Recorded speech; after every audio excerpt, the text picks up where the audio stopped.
नहमदुहु व नुसल्ली व नुसल्लिमु अला रसूलिहिन नबील करीम अम्मा बाद फ़अऊज़ु बिल्लाहि मिनश शैतानिर रजीम बिस्मिल्लाहिर रहमानिर रहीम। डियर स्टूडेंट्स, अस्सलामु अलैकुम व रहमतुल्लाहि ताला व बरकातुहू। आज हम चैप्टर नंबर 3 स्टार्ट कर रहे हैं, theories of covalent bonding and shapes of molecule. इस वीडियो में हम इस चैप्टर का इंट्रोडक्शन पढ़ेंगे और कोवेलेंट बॉन्ड के बारे में थोड़ी सी डिस्कशन होगी। तो चलिए स्टार्ट करते हैं। Theories of covalent bonding and shapes of molecule. तो अगर इस नाम को देखा जाए तो इसमें कुछ टर्म्स है, थ्योरी, कोवेलेंट बॉन्डिंग, शेप और मॉलिक्यूल। तो इसको अगर हम गौर से पढ़ लें और सही तरीके से समझ लें तो इस चैप्टर की बेसिक्स की हमें समझ आ जाएगी कि ये नाम उन्होंने क्यों रखा है और इसके अंदर हम क्या डिस्कस करेंगे। तो सबसे पहले थ्योरी जो है वो आपको पता है कि जब हाइपोथेसिस सही साबित हो जाए और बार बार एक्सपेरिमेंट्स के ज़रिए हाइपोथेसिस को करेक्शन मिले तो इसको हम थ्योरी कहते हैं। लेकिन थ्योरी जब बार बार एक्सपेरिमेंट के बावजूद जो है उसको परफेक्ट साबित ना किया जाए तो वो ला नहीं बनती, थ्योरी रहती है। यानी इसमें कुछ फ्लॉज होते हैं, कुछ ड्रॉबैक्स होते हैं। तो इसीलिए इस चैप्टर के अंदर जितने भी हम कॉन्सेप्ट्स पढ़ेंगे, कोवेलेंट बॉन्ड से रिलेटेड जो आइडियाज़ पढ़ेंगे तो उनको थ्योरीज कहा जाएगा। यानी इसमें से कोई जो थ्योरी है वो ला नहीं है, प्रिंसिपल नहीं है। यानी परफेक्टली कोवेलेंट बॉन्ड का कोई कंसेप्ट आपको नहीं देगा। हर थ्योरी में कुछ ना कुछ फ्लॉज या ड्रॉबैक्स या डिफेक्ट्स मौजूद होंगे। दूसरी बात है बॉन्ड। तो बॉन्ड क्या है? आपने डिफिनीशन पढ़ा होगा कि attractive force which holds the particles together। अक्सर आप इसको लिखते हैं कि particles together in a molecule. तो मॉलिक्यूल इसके साथ ना लिखे, क्योंकि अगर आपने लिखा कि which hold the particle together in a molecule तो ये सिर्फ कोवेलेंट बॉन्ड की तारीफ हो जाएगी। आयनिक बॉन्ड में मॉलिक्यूल नहीं होते, मेटालिक बॉन्ड के मॉलिक्यूल नहीं होते। सो attractive force which holds the particles together, ये एक अट्रैक्टिव फोर्स होती है जो पार्टिकल्स को जुड़े रखता है।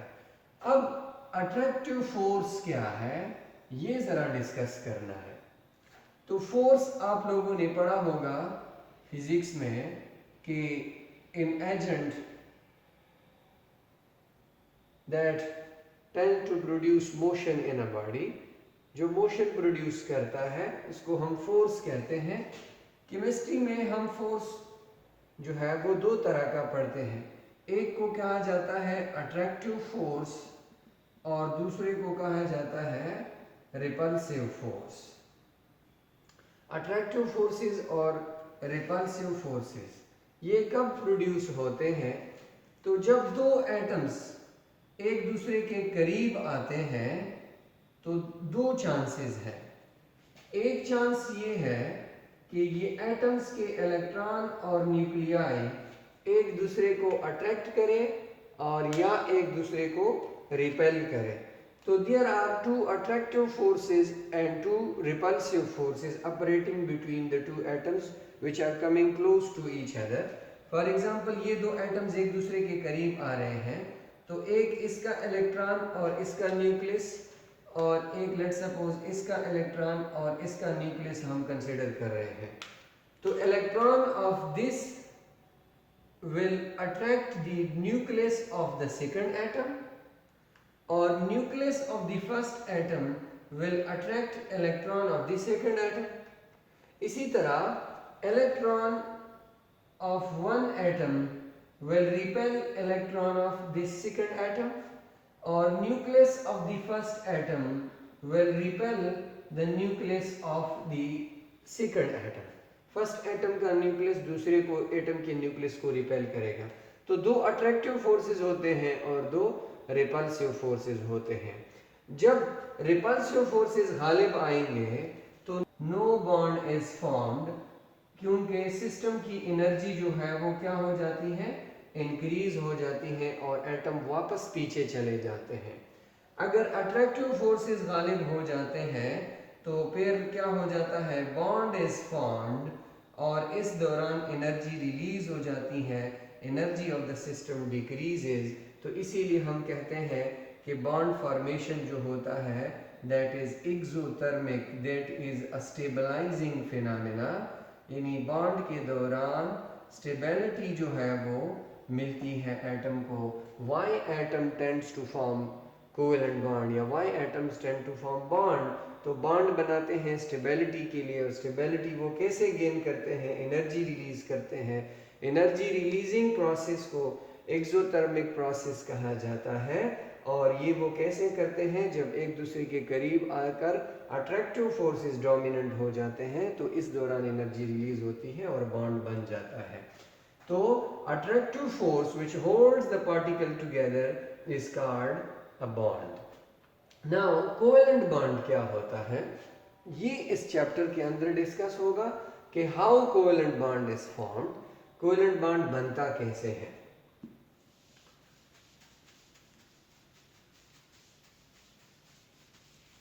तो नेक्स्ट जो इस टॉपिक या हेडिंग के अंदर लफ्ज है दैट इज कोवेलेंट बॉन्ड। तो covalent bond is a bond formed by mutual sharing of electrons between atoms. Mutual sharing mean दोनों एटम इक्वली इलेक्ट्रॉन शेयर करते हैं, एक एक इलेक्ट्रॉन या दो दो या तीन तीन इलेक्ट्रॉन एटम्स आपस में शेयर करते हैं। तो इसके नतीजे में जो बॉन्ड बनता है उसको कोवेलेंट बॉन्ड कहते हैं। इसीलिए इसको इलेक्ट्रॉन पेयर बॉन्ड भी कहा जाता है, कोवेलेंट बॉन्ड को इलेक्ट्रॉन पेयर बॉन्ड भी कहते हैं। कोवेलेंट बॉन्ड जो होता है ये डायरेक्शनल होता है, इसका एक खास डायरेक्शन मालूम होता है, क्योंकि जो इलेक्ट्रॉन पेयर शेयर्ड हो जाती हैं तो वो एक खास डायरेक्शन में शेयरिंग होती है और उसी साइड या उसी एंगल पे बॉन्ड बनता है जहाँ पे शेयरिंग ऑफ इलेक्ट्रॉन होती है, और जो इलेक्ट्रॉन डेंसिटी है वो दो एटम्स के दरमियान में खास पोजीशन पे आ जाती है। अब कोवेलेंट बॉन्ड आपने पहचान लिया कि शेयरिंग ऑफ इलेक्ट्रॉन की वजह से जो बॉन्ड बनता है, तो इस टॉपिक में एक नेक्स्ट वर्ड है शेप। तो शेप जो है वो लफ्ज क्यों इधर इस्तेमाल हुआ है, शेप एक खास ज्योमेट्री को कहते हैं, और ज्योमेट्री आपको पता है कि उसमें कुछ एंगल्स होते हैं, और एंगल्स के लिए कोवेलेंट बॉन्ड का डायरेक्शनल नेचर जो है वो रिस्पॉन्सिबल होता है। Directional nature of covalent bond, covalent bond एक खास एंगल पे बनता है, तो इस वजह से कोवेलेंट कंपाउंड्स जो होते हैं उनकी एक खास ज्योमेट्री होती है और उनका एक खास शेप होता है। लफ्ज मॉलिक्यूल का क्या मतलब है, लफ्ज मॉलिक्यूल, तो मॉलिक्यूल के बारे में आपने पहले चैप्टर में इंट्रोडक्शन में पढ़ा था केमिस्ट्री के, smallest particle of matter that can exist independently or exist free in nature, उसको हम मॉलिक्यूल कहते हैं। तो मॉलिक्यूल का लफ्ज इधर क्यों इस्तेमाल हुआ है, यानी इन अल्फाज का आपस में रिलेशनशिप क्या है, इसको ज़रा तवज्जो से सुन लें। देखें, जब किसी कंपाउंड में कोवेलेंट बॉन्ड मौजूद होता है तो उस कंपाउंड को कोवेलेंट कंपाउंड कहते हैं, और इस कोवेलेंट कंपाउंड को मॉलिक्यूल कहा जाता है, क्योंकि कोवेलेंट कंपाउंड्स या मॉलिक्यूल जो होते हैं वो फ्रीली एग्जिस्ट करते हैं।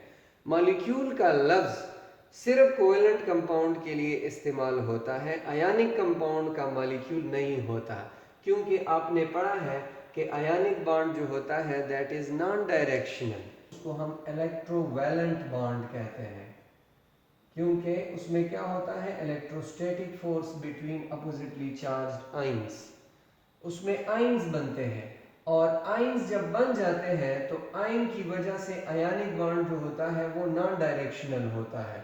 जब एक मर्तबा आयन बन जाता है, फॉर एग्जांपल सोडियम क्लोराइड की बात करते हैं, तो सोडियम आयन जो है हर साइड से क्लोराइड आयन को अपनी तरफ अट्रैक्ट करेगा और अपने गिर्द पूरा क्लोराइड आयन का एक ग्रुप जमा कर लेगा।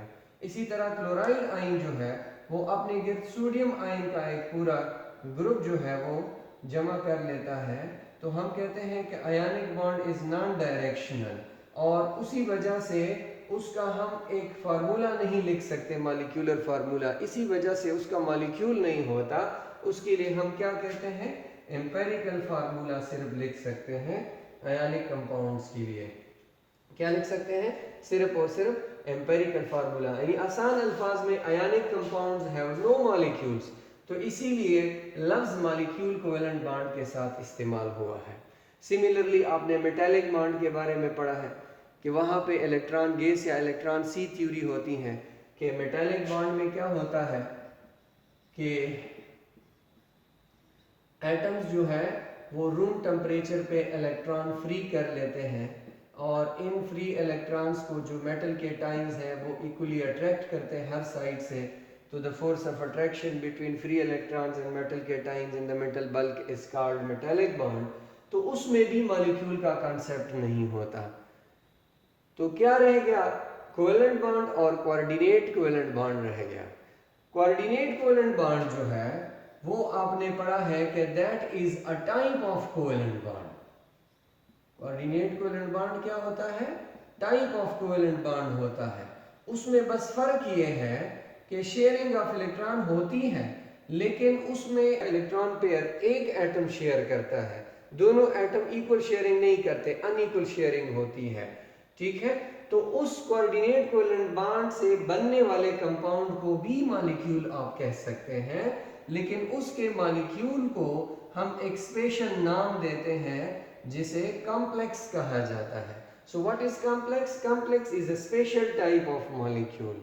कॉम्प्लेक्स भी एक मॉलिक्यूल है, लेकिन ये लफ्ज इसलिए इस्तेमाल हुआ है कि इसको आम मॉलिक्यूल से थोड़ा सा डिफरेंशिएट किया जाए। तो लफ्ज मॉलिक्यूल जो है इसका क्या मतलब होता है कि एटम का वो मजमुआ, group of atoms which are joined together by covalent bonds, वो दो या दो से ज्यादा एटम्स जो आपस में कोवेलेंट बॉन्ड के जरिए जो है वो अटैच्ड हो एक दूसरे के साथ, उसको हम मॉलिक्यूल कहते हैं। अब आपको थोड़ा बहुत आइडिया हुआ होगा कि इस टॉपिक का मतलब क्या है, कि इसमें हम मॉलिक्यूल्स के बारे में डिस्कशन करेंगे। मॉलिक्यूल किसका होता है? कोवेलेंट कंपाउंड को मॉलिक्यूल कहा जाता है, यानी वो एटम का ग्रुप जिसमें क्या होता है, कोवेलेंट बॉन्ड होता है, और कोवेलेंट बॉन्ड चूंकि डायरेक्शनल होता है तो इसी वजह से इन मॉलिक्यूल की अपनी एक ज्योमेट्री होगी, अपना एक शेप होगा। ठीक है, और इस ज्योमेट्री या शेप ऑफ मॉलिक्यूल को एक्सप्लेन करने के लिए कुछ कॉन्सेप्ट्स या आइडियाज होंगे, उनको हम थ्योरीज कहेंगे, और इनमें चूंकि अभी तक फ्लॉज है, ड्रॉबैक्स हैं, तो इसीलिए अभी तक सारे थ्योरीज हैं। तो खुलासा इसका ये हुआ कि इस चैप्टर में ionic bond, coordinate covalent bond और मेटालिक बॉन्ड से रिलेटेड कोई चीज़ डिस्कस नहीं की जाएगी। यानी जितने भी आप अंदर टॉपिक्स पढ़ेंगे, valence shell electron pair repulsion theory, resonance है, वैलेंस बॉन्ड थ्योरी है, मॉलिक्यूलर ऑर्बिटल थ्योरी है, तो वो क्या करेगी, वो सिर्फ और सिर्फ मॉलिक्यूल्स यानी कोवेलेंट बॉन्ड की शेप्स या ज्योमेट्रीज के बारे में, या how covalent bond is formed, इसके बारे में डिस्कशन करेंगे। ठीक है, सबसे पहले कोवेलेंट बॉन्ड के बारे में जो थ्योरी पेश की वो जी.एन. लेविस ने पेश की। इसको इलेक्ट्रॉनिक थ्योरी ऑफ वैलेंस भी कहा जाता है, इलेक्ट्रॉनिक थ्योरी ऑफ वैलेंस। इसने कोवेलेंट बॉन्ड के बारे में बताया कि why covalent bond is form, covalent bond बनता क्यों है, या एटम क्यों कोवेलेंट बॉन्ड बनाते हैं। तो उसने कहा कि atoms share electrons to attain noble gas configuration. Lewis ने कहा कि एटम इलेक्ट्रॉन को शेयर करते हैं ताकि कोवेलेंट बॉन्ड बनाए, किस लिए, to attain noble gas configuration in their valence shell, कि वो अपना आखिरी शेल जो है वो नोबल गैस की तरह रखना चाहते हैं। तो नोबल गैस की जो कन्फिगरेशन है वो दो तरह से एटम हासिल करते हैं। एक हीलियम लाइक कन्फिगरेशन एटम हासिल करना चाहते हैं और एक अदर नोबल गैसेस लाइक, ठीक है, क्योंकि नोबल गैसेस में हीलियम के आखिरी शेल में 2 इलेक्ट्रॉन्स है ना, एक ही शेल है, और बाकी जो नोबल गैसेस हैं इनके आखिरी शेल में 8 इलेक्ट्रॉन्स हैं in their valence shell. So helium like अगर कोई हासिल करना चाहता है तो उसको डबलेट रूल कहते हैं, ठीक है, और इसको 8 इलेक्ट्रॉन्स को अगर कोई एटम आखिरी शेल में 8 इलेक्ट्रॉन्स रखने की कोशिश करता है तो इसको ऑक्टेट रूल कहते हैं।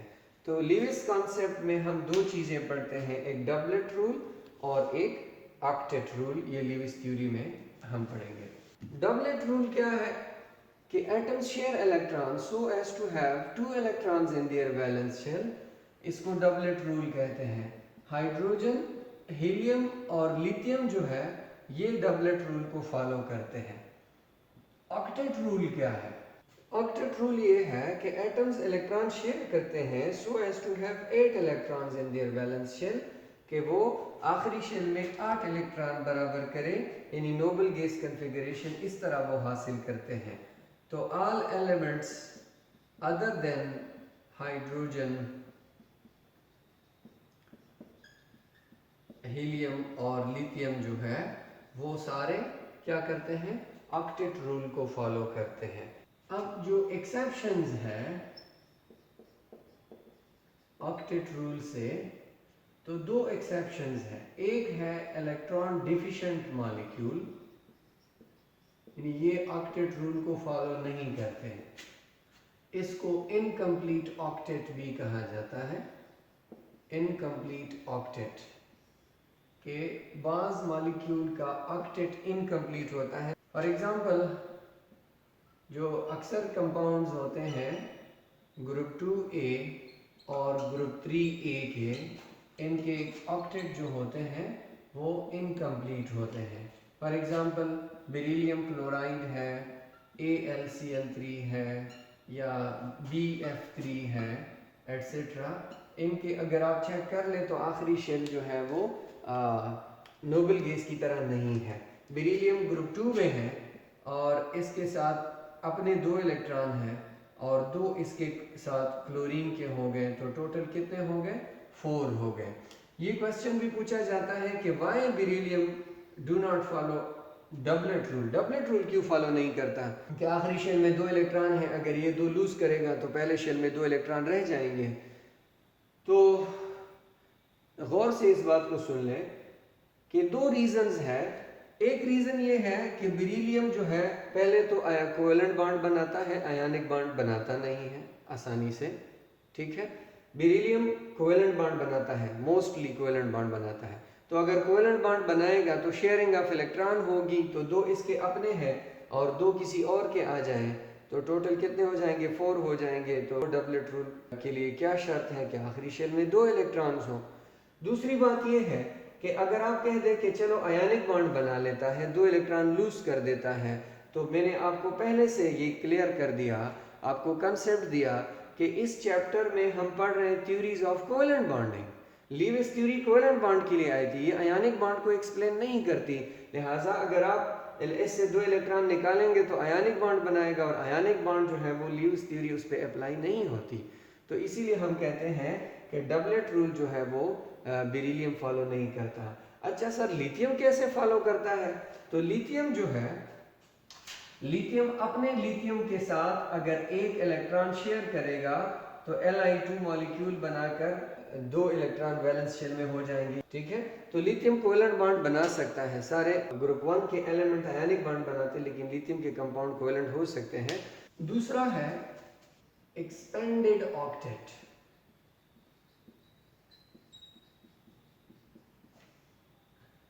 अच्छा, इनको इलेक्ट्रॉन डिफिशिएंट मॉलिक्यूल क्यों कहा गया बेरिलियम क्लोराइड को या AlCl3 या BF3 को? तो अभी भी इनके पास 4 इलेक्ट्रॉन की गुंजाइश है कि आखिरी शेल में 8 इलेक्ट्रॉन आ जाए। तो इसीलिए फिर ये कोऑर्डिनेट कोवेलेंट बॉन्ड बनाकर अपने इलेक्ट्रॉन्स पूरे करते हैं। या BF3 आपने पढ़ा होगा लीविस एसिड बेस कॉन्सेप्ट में कि बोरान के आखिरी शेल में 3 इलेक्ट्रॉन्स हैं और 3 इसके साथ फ्लोरीन के हो जाते हैं। हाँ, तो टोटल 6 हो गए। अभी भी ये 2 इलेक्ट्रॉन फॉर एग्जांपल अमोनिया से एक्सेप्ट करके कोऑर्डिनेट कोवेलेंट बॉन्ड बनाता है, तो इसका ऑक्टेट पूरा हो जाता है। तो इसीलिए इनको इलेक्ट्रॉन डिफिशिएंट मॉलिक्यूल कहा जाता है कि ये क्या होते हैं, इसमें अभी भी ऑक्टेट पूरा करने के लिए इलेक्ट्रॉन की कमी है। एक्सपेंडेड ऑक्टेट कौन से होते हैं? वो molecule which have more than 8 electrons in their valence shell of central atom. central atom जो होता है उसके आखिरी शेल में क्या होता है, 8 से ज़्यादा इलेक्ट्रॉन्स होते हैं। और ये अक्सर जो है ग्रुप 5, 6 और 7 एलिमेंट्स के कोवेलेंट कंपाउंड्स होते हैं। फॉर एग्जांपल PCl5 है या SF6 है या ICl7 है। इनको अगर आप चेक कर लें तो फास्फोरस के आखिरी शेल में 5 इलेक्ट्रॉन है, 5th ग्रुप में है। ग्रुप नंबर हमें नंबर ऑफ वैलेंस इलेक्ट्रॉन्स के बारे में बताता है। पीरियोडिक टेबल में अगर आपको ग्रुप नंबर याद हो तो इसका क्या मतलब है कि नंबर ऑफ वैलेंस इलेक्ट्रॉन्स जो है आखिरी शेल में इसके इतने इलेक्ट्रॉन हैं।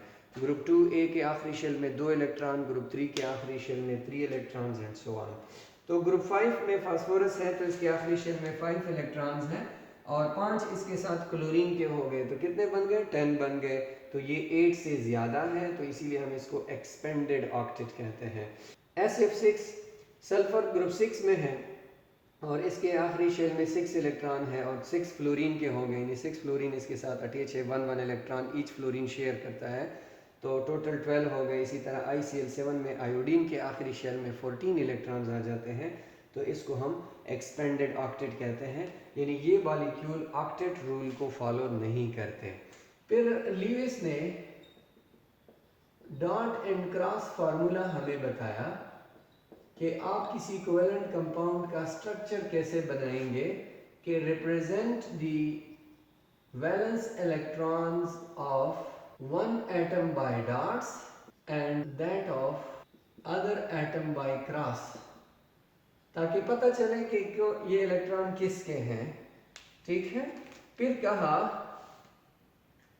कि single dash will be used solid line for single covalent bond,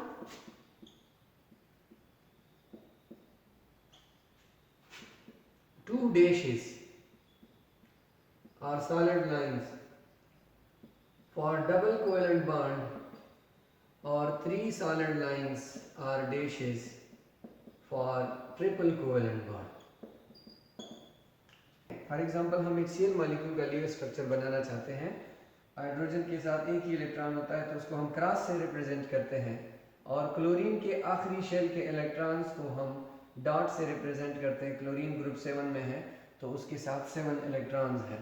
ये जब एक एक इलेक्ट्रॉन शेयर करेंगे तो हम इस तरह HCl का डॉट एंड क्रॉस स्ट्रक्चर बना सकते हैं।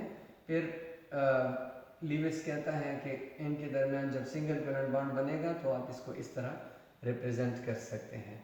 सिमिलरली अगर नाइट्रोजन मॉलिक्यूल की बात करें तो नाइट्रोजन के आखिरी शेल में 5 इलेक्ट्रॉन्स होते हैं, तो एक नाइट्रोजन के इलेक्ट्रॉन क्रॉस से रिप्रेजेंट कर लें और दूसरे नाइट्रोजन के इलेक्ट्रॉन्स को डॉट से रिप्रेजेंट कर लें।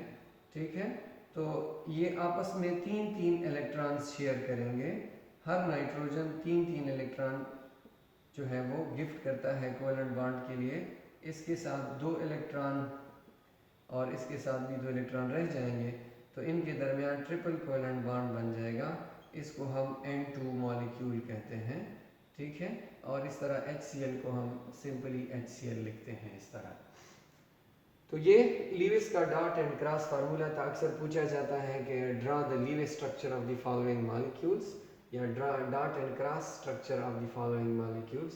तो ये कोवेलेंट मॉलिक्यूल्स को रिप्रेजेंट करने का तरीका है। तो डिफेक्ट्स क्या है लीविस थ्योरी में? Lewis theory can not explain the shapes and geometries of the molecule यानी ये शेप के बारे में एक्सप्लेन नहीं करता कि मॉलिक्यूल की ज्योमेट्री किस तरह होती है। तो इसीलिए लीविस थ्योरी फेल हो गई। तो इसके बाद फिर नए कॉन्सेप्ट्स आ गए कोवेलेंट बॉन्ड की ज्योमेट्री और शेप्स को एक्सप्लेन करने के लिए। तो नेक्स्ट वीडियोस में इंशाल्लाह हम VSEPR, valence shell electron pair, repulsion theory और वैलेंस बॉन्ड थ्योरी के बारे में पढ़ेंगे। तब तक के लिए इजाज़त। अस्सलामु अलैकुम वरहमतुल्लाहि ताला व बरकातुहू।